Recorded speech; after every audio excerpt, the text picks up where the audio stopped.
The Treasure Seekers, Chapter 9, The GB. Being editors is not the best way to wealth. We all feel this now, and highwaymen are not respected anymore like they used to be. I'm sure we had tried our best to restore our fallen fortunes. We felt their fall very much because we knew the Bastables had been rich once. Dora and Oswald can remember when Father was always bringing nice things home from London, and there used to be turkeys and geese and wine and cigars come by the carrier at Christmas time, and boxes of candied fruit and French plums in ornamental boxes with silk and velvet and gilded on them. They were called prunes, but the prunes you buy at the grocer's are quite different.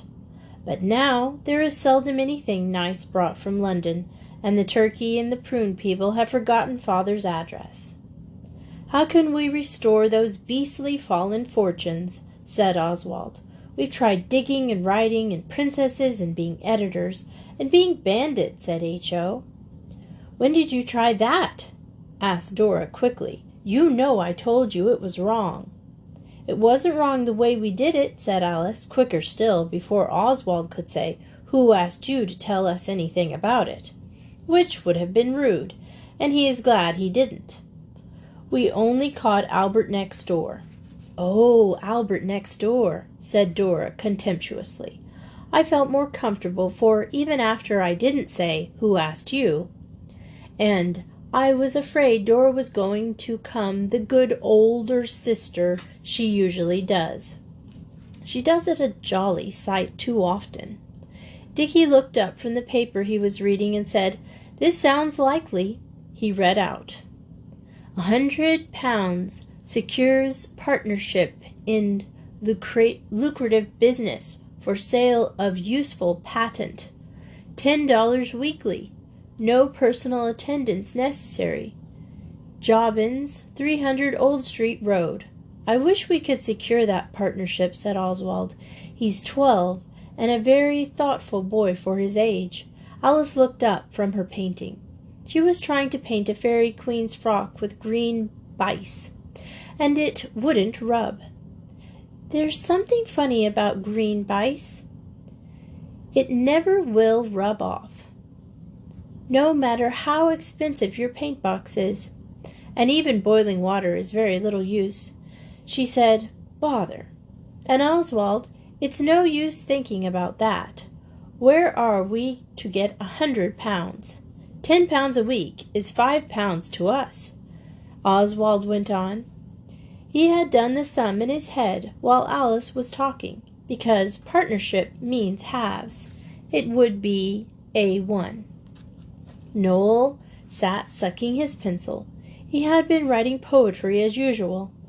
I saw the first 2 lines. "I wonder why green bice is never very nice." Suddenly he said, "I wish a fairy would come down the chimney and drop a jewel on the table. A jewel was just £100. She might as well give you £100 while she was about it," said Dora. "Or while she was about it, she might as well give us £5 a week," said Alice. "Or 50, said I. "Or 500, said Dickie.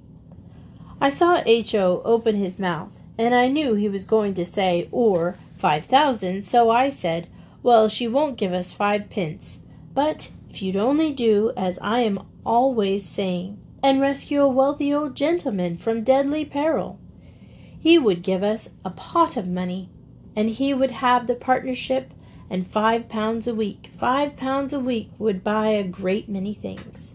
Then Dickie said, "Why shouldn't we borrow it?" So we said, "Who from?" And then he read this out of the paper: "Money privately without fees. The Bond Street Bank, manager Z. Rosenbaum. Advance cash from £20 to 10,000 on ladies' or gentlemen's notes of hand alone, without security. No fees, no inquiries, absolute privacy guaranteed." "What does it all mean?" asked H.O. "It means that there is a kind gentleman who has a lot of money, and he doesn't know enough poor people to help, so he puts it in the paper that he will help them by lending them his money. That's it, isn't it, Dickie?" Dora explained this, and Dickie said yes, and H.O. said he was a generous benefactor, like in Miss Edgeworth. Then Noel wanted to know what a note of hand was, and Dickie knew that, because he had read it in a book, and it was just a letter saying you will pay the money when you can, and signed it with your name.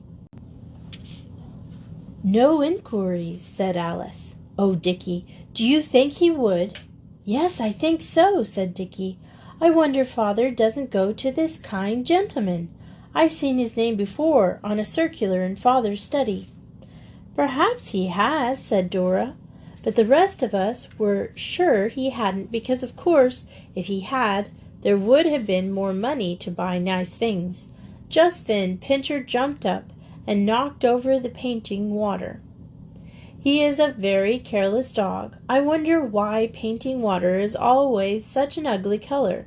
Dora ran for a duster to wipe it up, and H.O. dropped drops of water on his hands and said he had got the plague. So we played at the plague for a bit, and I was an Arab physician with a bath towel turban, and cured the plague with magic acid drops. After that it was time for dinner, and after dinner we talked it all over and settled that we would go and see the generous benefactor the next day. But we thought perhaps the G.B., it is short for generous benefactor, would not like it if there were so many of us. I have often noticed it in the worst of our being 6. People think 6 a great many when it's children. That sentence looks wrong somehow. I mean, they don't mind 6 pairs of boots or 6 pounds of apples or 6 oranges, especially in equations. But they seem to think you ought not to have 5 brothers and sisters. Of course, Dickie was to go because it was his idea. Dora had to go too, Blackheath, to see an old lady, a friend of Father's, so she couldn't go. Alice said she ought to go because it said ladies and gentlemen, and perhaps the G.B. wouldn't let us have the money unless there were both kinds of us. H.O. said Alice wasn't a lady, and she said he wasn't going anyway. Then he called her a disagreeable cat, and she began to cry. But Oswald always tries to make up quarrels, so he said, "You're little sillies, both of you." And Dora said, "Don't cry, Alice. He only meant you weren't a grown-up lady." Then H.O. said, "What else did you think I meant? Disagreeable?" So Dickie said, "Don't be disagreeable yourself, H.O. Let her alone, and say you're sorry, or I'll jolly well make you." So H.O. said he was sorry, and then Alice kissed him, and said she was sorry. And after that H.O. gave her a hug and said, "Now I'm really and truly sorry." Noel went the last time any of us went to London, so he was out of it, and Dora said she would take him to Blackheath, if we'd take H.O., so there'd be little disagreeableness. We thought it was better to take him, and we did. At first we thought we'd tear our old clothes a bit more and put some patches of different colors on them to show G.B. how much we needed money, but Dora said that would be a sort of cheating, pretending we were poorer than we are, and Dora is right sometimes, though she is our elder sister. Then we thought we'd better wear our best things, so that G.B. might see we weren't so very poor that we couldn't trust us to pay his money back when we had it. But Dora said that would be wrong too. So it came out being quite honest, as Dora said, and going just as we were, without even washing our faces and hands. But when I looked at H.O. in the train, I wished we had not been quite so particularly honest. Everyone who reads this knows what it's like to go in the train, so I shall not tell you about it, though it was fun, especially the part when the guard came for the tickets at Waterloo and H.O. was under the seat and pretending to be a dog without a ticket. We went to Charing Cross, and we just went round to Whitehall to see the soldiers, and then to St. James's for the same reason. And when we'd looked in the shops a bit, we got to Bond Street. It was a brass plate on a door next to a shop, a very grand place, where they sold bonnets and hats, all very bright and smart, and no ticket on them to tell you the price. We rang a bell, and a boy opened the door, and we asked for Mr. Rosenbaum. The boy was not polite. He did not ask us in, so then Dickie gave him his visiting card. It was one of Father's, really, but the name is the same, Mr. Richard Bastable, and we others wrote our names underneath. I happened to have a piece of pink chalk in my pocket, and we wrote them with that. Then the boy shut the door in our faces, and we waited on the step. But presently he came down and asked our business. So Dickie said, "Money advance, young shaver, and don't be all day about it." And then he made us wait again, till I was quite stiff in my legs. But Alice liked it because of looking at the hats and bonnets, and at last the door opened, and the boy said, "Mr. Rosenbaum will see you." So we wiped our feet on the mat, which said so, and we went upstairs with soft carpets and into a room. It was a beautiful room. I wish then we had put on our best things, or at least washed a little, but it was too late now. The room had velvet curtains and soft carpet, and it was full of the most splendid things, black and gold cabinets and china and statues and pictures, and there was a picture of a cabbage and a pheasant and a dead hare, and that was just like life. And I would have given worlds to have it for my own. The fur was so natural. I should never have been tired of looking at it, but Alice liked the one of the girl with the broken jug best. Then, besides the pictures, there were clocks and candlesticks and vases, and gilt looking-glasses and boxes of cigars and scents and things, littered all over the chairs and tables. It was a wonderful place, and in the middle of all the splendor there was a little old gentleman with very long black coat and very long white beard, and he put on a pair of gold spectacles and looked at us as if he knew exactly how much our clothes were worth. And then, while we elder ones were thinking how to begin, for we had all said good morning, as we came in, of course, H.O. began before we could stop him. He said, "Are you the G.B.?" "The what?" said the little old gentleman. "The G.B.," said H.O., and I winked at him to shut up, but he didn't see me, and the G.B. did. He waved his hand at me to shut up, so I had to, and H.O. went on. "It stands for Generous Benefactor." The old gentleman frowned. Then he said, "Your father sent you here, I suppose?" "No, he didn't," said Dickie. "Why did you think so?" The old gentleman held out the card, and I explained that we took that because Father's name happens to be the same as Dickie's. "Doesn't he know you're come?" "No," said Alice. "We shan't tell him till we've got the partnership, because his own business worries him a good deal, and we don't want to bother him with ours till it's settled, and then we shall give him half our share." The old gentleman took off his spectacles and rumpled his hair with his hands, and then he said, "Then what did you come for?" "We saw your advertisement," said Dickie. "We want £100 on our note of hand. My sister came so that there should be both kinds of us. We want it to buy a partnership with in the lucrative businesses for sale of useful patent.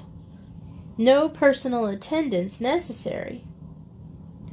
"I don't think I quite follow you," said the G.B., "but one thing I should like settled before entering more fully into the matter. Why did you call me Generous Benefactor?" Well, you see, said Alice, smiling at him to show she wasn't frightened, though I know really she was awfully. We thought it was so very kind of you to try to find out the poor people who want money, and to help them and lend them your money. Said the GB. Sit down.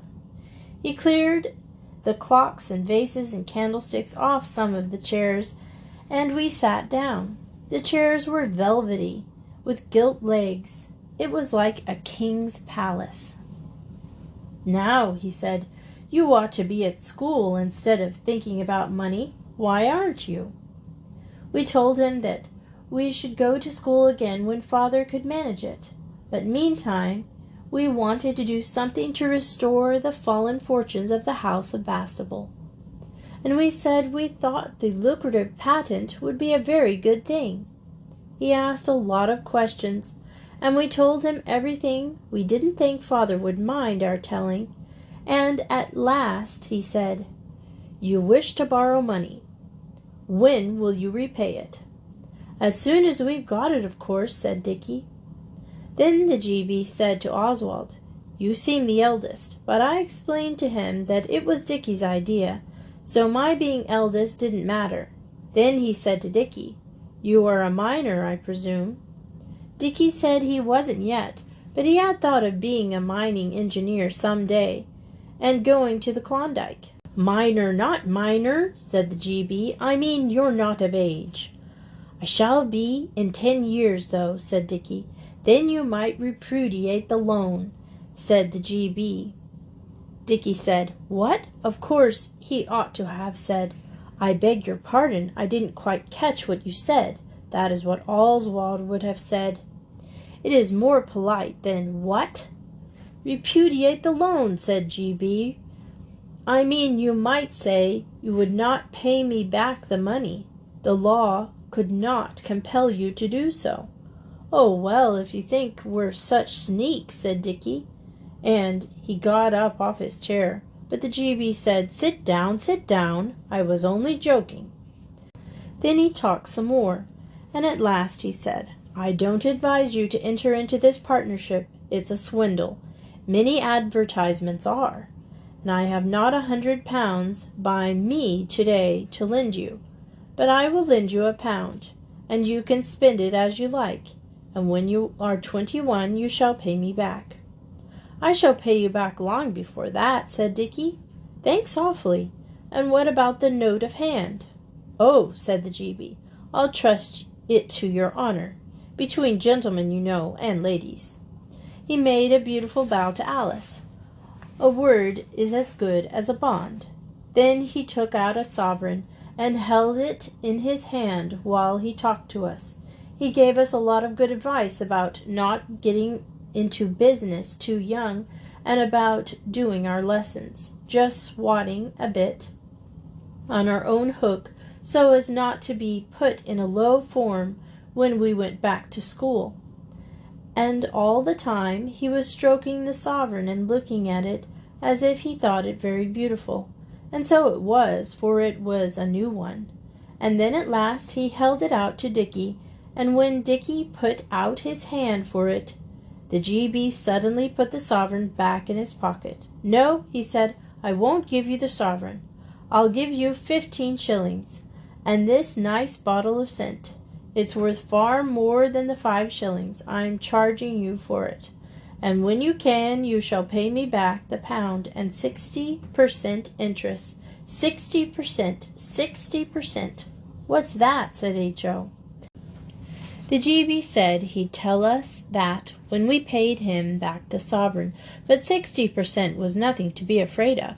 He gave Dickie the money, and the boy was made to call a cab, and GB put us in and shook hands with us all, and asked Alice to give him a kiss. So she did, and H.O. would do it too, though his face was dirtiest. The GB paid the cabman and told him that what station to go to, and so we went home.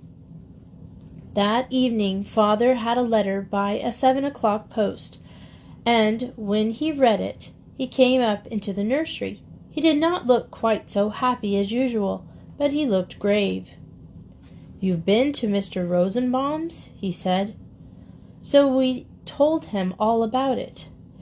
It took a long time, and Father sat in the armchair. It was jolly. He doesn't often come and talk to us now. He has to spend all his time thinking about business. And when we told him all about it, he said, "You haven't done any harm this time, children. Rather good than harm indeed. Mr. Rosenbaum has written me a very kind letter." "Is he a friend of yours, Father?" Oswald asked. "He is an acquaintance," and my father frowning a little.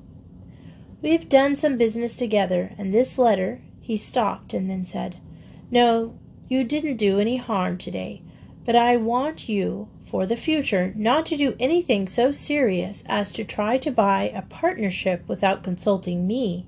That's all. I don't want to interfere with your plays and pleasures, but you will consult me about business matters, won't you?" Of course, we said she would be delighted, but then Alice, who was sitting on his knee, said, "We didn't like to bother you." Father said, "I haven't much time to be with you, for my business takes most of my time. It is an anxious business, but I can't bear to think of your being left all alone like this." He looked so sad. We all said we liked being alone, and then he looked sadder than ever. Then Alice said, "We don't mean that exactly, Father. It's rather lonely sometimes since Mother died." Then we all were quiet for a little while. Father stayed with us till we went to bed, and when he said good night, he looked quite cheerful. So we told him so, and he said, "Well, the fact is, that letter took a weight off my mind." I can't think what he meant, but I'm sure that G.B. would be pleased if we could tell him so, that he had taken the weight off of somebody's mind. He is that sort of man, I think. We gave the cent to Dora. It is not quite such good scent as we thought it would be, but we had 15 shillings, and they were all good. So is G.B. And until those 15 shillings were spent, we felt almost as jolly as though our fortunes had been properly restored. You do not notice your general fortune so much as long as you have money in your pocket. This is why so many children with regular pocket money have never felt in their duty to seek for treasure. So perhaps our not having pocket money was a blessing in disguise, but the disguise was quite impenetrable, like the villains in the book, and it seemed still more so when the 15 shillings were all spent. Then, at last, the others agreed to let Oswald try his way of seeking for treasure, but they were not at all keen about it, and many a boy less firm than Oswald would have chucked the whole thing out. But Oswald knew that a hero must rely on himself alone. So he stuck to it, and presently the others saw their duty and backed him up. Chapter 10. Lord Tottenham. Oswald is a boy of firm and unswerving character, and he had never wavered from his first idea. He felt quite certain that the books were right, and that the best way to restore fallen fortunes was to rescue an old gentleman in distress, and then he brings you up as his own son. But if you preferred to go on being your father's own son, I expect the old gentleman would make it up to you some other way. In the books, the least thing does it. You put up the railway carriage window, or pick up his purse when he drops it, or you say a hymn when he suddenly asks you to, and then your fortune is made. The others, as I said, were very slack about it, and did not seem to care much about trying the rescue. They said there wasn't any deadly peril, and we should have to make one before we could rescue the old gentleman from it. But Oswald didn't see that matter. However, he thought it would try some of the easier ways first by himself. So he waited about the station, pulling up railway carriage windows for old gentlemen who looked likely, but nothing happened, and at last the porter said he was a nuisance, so that was a no-go. No one ever asked him to say a hymn, though he had learned a nice short one, beginning new every morning. And when an old gentleman did drop a 2-shilling piece just by Ellis's the hairdresser's, and Oswald picked it up and was just thinking what he would say when he returned it, the old gentleman caught him by the collar and called him a young thief. It would have been very unpleasant for Oswald if he hadn't happened to be a very brave boy and knew the policeman on the beat very well indeed. So the policeman backed him up, and the old gentleman said he was very sorry and offered Oswald 6pence. Oswald refused it with polite disdain, and nothing more happened at all. When Oswald had tried by himself, and it had not come off, he said to the others, "We're wasting our time not trying to rescue the old gentleman in deadly peril. Come on, buck up. Let's do something." It was dinner time, and Pincher was going round getting the bits off the plates. There was plenty because it was a cold mutton day, and Alice said, "It's only fair to try Oswald's way. He has tried all the things the others thought of. Why couldn't we rescue Lord Tottenham? Lord Tottenham is the old gentleman who walks over the heath every day in a paper collar at 3 o'clock, and when he gets halfway, if there is no one about, he changes his collar and throws the dirty one into the furze bushes." Dickie said, "Lord Tottenham's all right, but where's the deadly peril?" And we couldn't think of any. And there are no highwaymen on the Blackheath now, I'm sorry to say, and though Oswald said half of us could be highwaymen and the other half the rescue party, Dora kept on saying it would be wrong to be highwaymen, and so we had to give it up. Then Alice said, "What about Pincher?" And we all saw at once that it could be done. Pincher is very well bred, and he does know 1 or 2 things, though we never could teach him to beg. But you tell him to hold on, he will do it, even if you only say "seize him" in a whisper. So we arranged it all, and Dora said she wouldn't play. She said she thought it was wrong, and she knew it was silly. So we left her out, and she went and sat in the dining room with a goody book, so as to be able to say she didn't have anything to do with it at all, if we got into a row over it. Alice and H.O. were to hide in the furze bushes just by where Lord Tottenham changes his collar, and they were to whisper "seize him" to Pincher, and then, when Pincher had seized Lord Tottenham, we were to go and rescue him from this deadly peril, and he would say, "How can I reward you, my noble young preservers?" And it would be all right. So we went up to the heath. We were afraid of being late. Oswald told the others what procrastination was, so they got to the furze bushes a little after 2 o'clock, and it was rather cold. Alice and H.O. and Pincher hid, but Pincher did not like it any more than they did. And as we 3 walked up and down, we heard him whining, and Alice kept saying, "I'm so cold. Isn't he coming yet?" And H.O. wanted to come out and jump about to warm himself. But we told him we must learn to be a Spartan boy, and that he ought to be very thankful he hadn't got a beastly fox eating his insides all the time. H.O. is our little brother, and we are not going to let him be our fault if he grows up a milksop. Besides, it was not really cold. It was his knees. He wears socks. So they stayed there, and at least when even the others 3 who were walking about were beginning to feel really chilly, we saw Lord Tottenham, big black coat coming, flapping in the wind like a great bird. So we said to Alice, "Hist! He approaches." You'll know when to set Pincher on by hearing Lord Tottenham talking to himself. He always does when he's taking off his collar. Then we three walked slowly away, whistling to show we were not thinking of anything. Our lips were rather cold, but we managed to do it.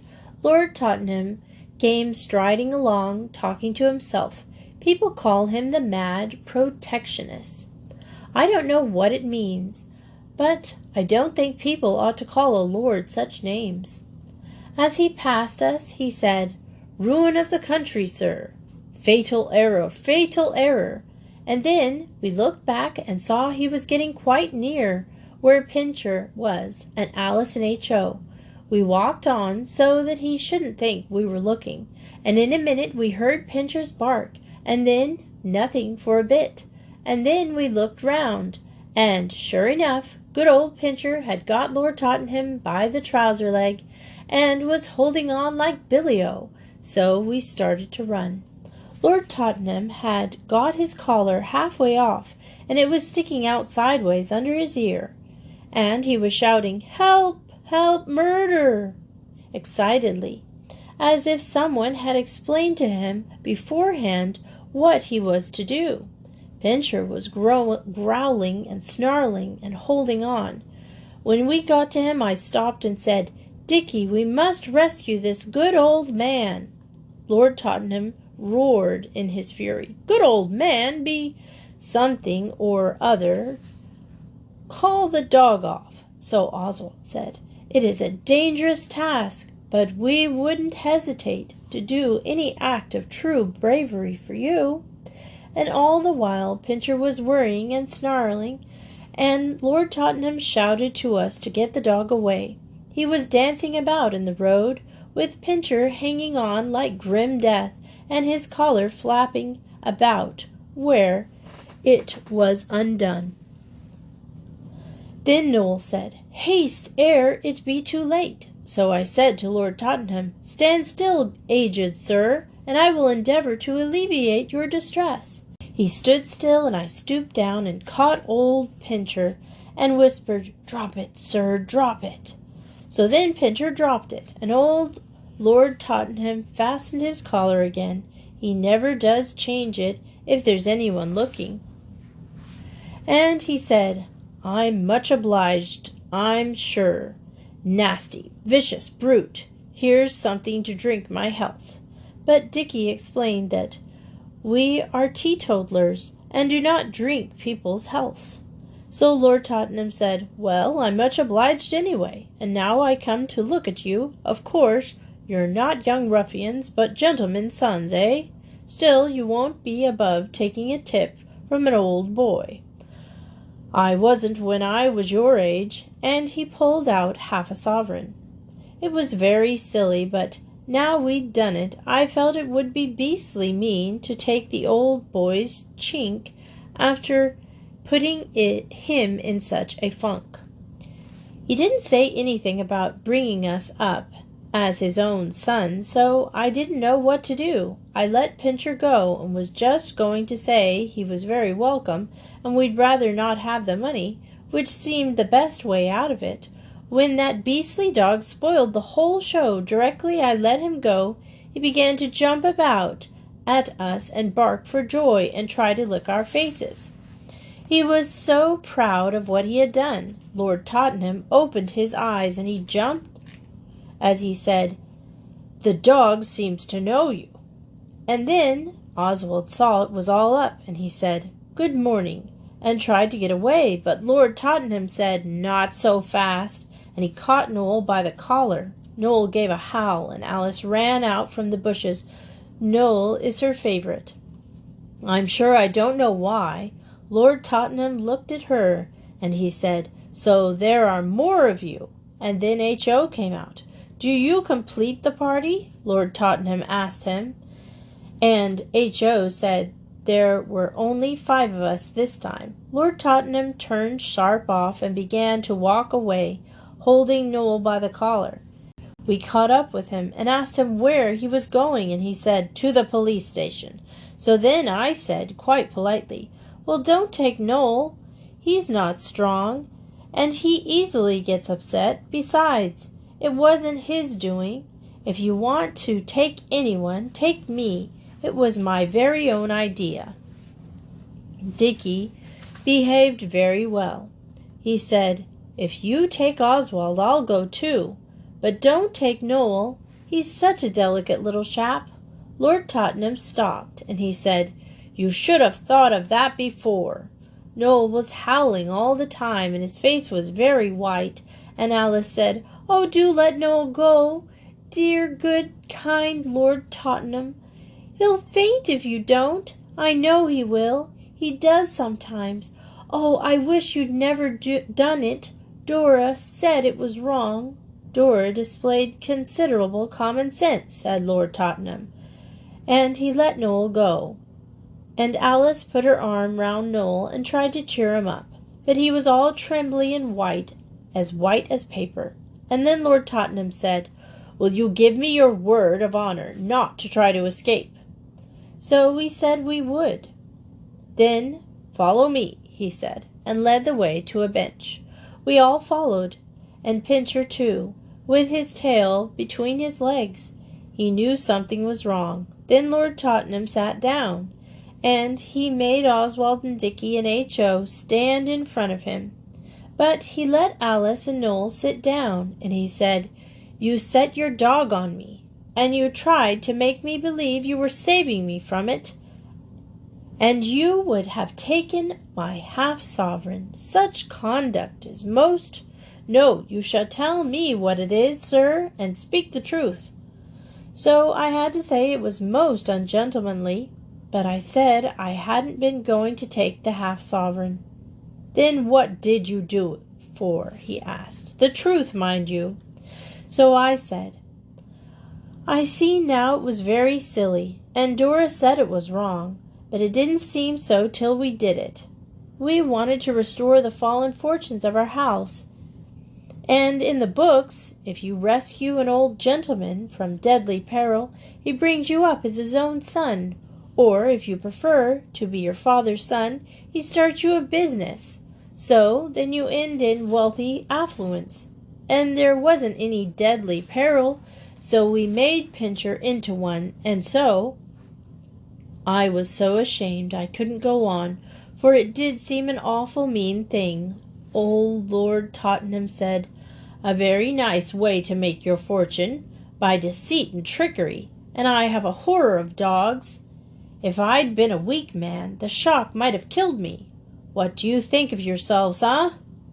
We were all crying except Oswald. The others say he was, and Lord Tottenham went on, "Well, well, I see you're sorry. Let this be a lesson to you, and we'll say no more about it. I'm an old man now, but I was young once."